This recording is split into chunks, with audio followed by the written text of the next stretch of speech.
In this video, I'm going to show you how to set automatic replies in Outlook. First, open the Outlook desktop app on your computer. Once it's open, navigate to the File option in the upper left corner of your screen and click on it.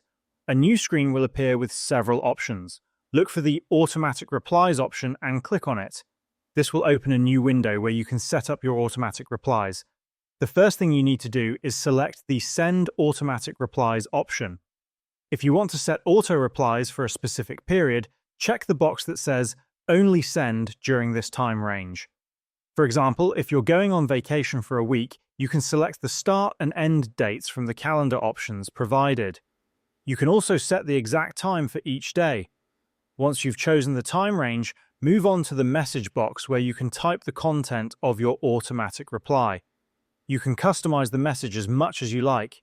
Use different font styles, change the font size, and add formatting such as bold, italic, or underlined text.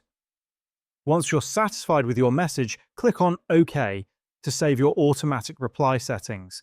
From now on, anyone who sends you an email during the specified time range will receive your automatic reply.